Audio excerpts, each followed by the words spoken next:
La tendopoli, proprio in quanto provvedimento di emergenza, è la prova lampante dell'indifferenza dei nostri amministratori, che si muovono in ritardo e con soluzioni tampone.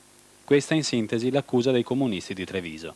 Ed ancora, è inaccettabile che in una città come Treviso, ricca e che si autodefinisce civile e cristiana, si arrivi a prendere un provvedimento che di cristiano ha ben poco.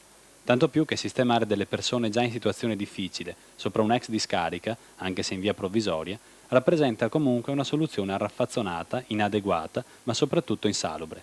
Da qui l'esposto che un consigliere comunale del PCI, Giulia Brotto, ha presentato stamane alla Procura della Repubblica. Perché questa iniziativa?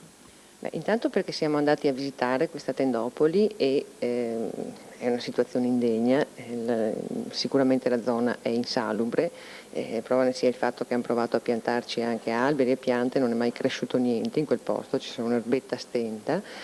E poi perché abbiamo saputo che esiste rispetto a quella zona un'ordinanza di divieto di insediamenti, appunto perché è insalubre, a cui è stata fatta deroga per un accampamento di zingari che si è fermato lì per una festa una quindicina di giorni qualche tempo fa e ha avuto questa deroga a patto che per esempio non si scavassero buchi eccetera. Infatti solo il fatto di aver scavato per mettere le fognature ha fatto venire a galla liquami di ogni tipo perché evidentemente il terreno prima di digerire tutte le tonnellate di rifiuti che ci sono lì sotto ci mette qualche anno, non è una cosa né semplice né breve. Ecco, avete raccolto le lamentele di quelli che poi saranno ospitati o è un'iniziativa che è partita da voi?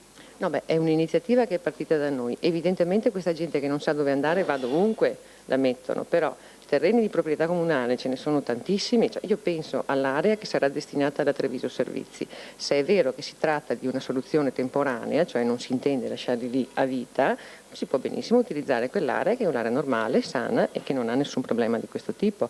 Ci sembra oltretutto che anche dal punto di vista simbolico, diciamo, l'accostamento tra gli extracomunitari che vengono qui a lavorare, tra l'altro lavorano quasi tutti nelle aziende trevigiane, e la spazzatura sia una cosa assolutamente inaccettabile e non utile a quell'inserimento che a parole tutti dicono di voler favorire.